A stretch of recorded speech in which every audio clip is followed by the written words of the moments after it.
President, General, the distinguished guest here with us today, my fellow citizens. In America's cities and towns today, flags will be placed on graves in cemeteries. Public officials will speak of the sacrifice and the valor of those whose memory we honor. I have no illusions about what little I can add now to the silent testimony of those who gave their lives willingly for their country. Words are even more feeble on this Memorial Day, for the sight before us is that of a strong and good nation that stands in silence and remembers those who were loved and who, in return, loved their countrymen enough to die for them. Yet we must try to honor them, not for their sakes alone, but for our own. And if words cannot repay the debt we owe these men, surely with our actions, we must strive to keep faith with them and with a vision that led them to battle and a final sacrifice. Our first obligation to them and ourselves is plain enough. The United States and the freedom for which it stands, the freedom for which they died, must endure and prosper. Their lives remind us that freedom is not bought cheaply. It has a cost. It imposes a burden.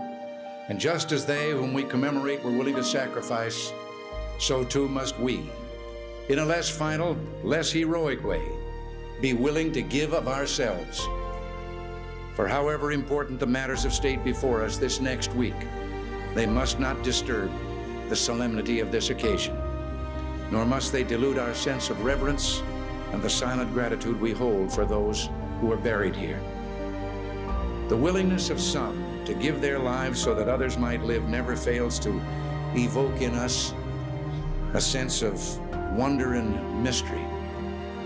One gets that feeling here on this hallowed ground, and I have known that same poignant feeling as I looked out across the rows of white crosses and stars of David in Europe, in the Philippines, in the military cemeteries here in our own land. Each one marks the resting place of an American hero.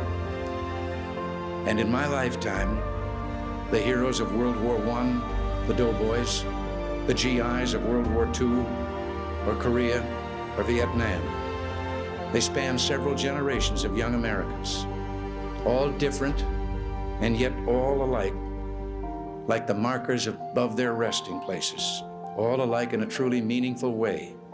Each died for a cause he considered more important than his own life. Well, they didn't volunteer to die.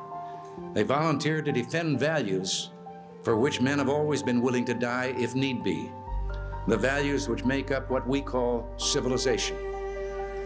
And how they must have wished, in all the ugliness that war brings, that no other generation of young men to follow would have to undergo that same experience. As we honor their memory today, let us pledge that their lives, their sacrifices, their valor shall be justified and remembered for as long as God gives life to this nation. And let us also pledge to do our utmost to carry out what must have been their wish, that no other generation of young men will ever have to share their experiences and repeat their sacrifice.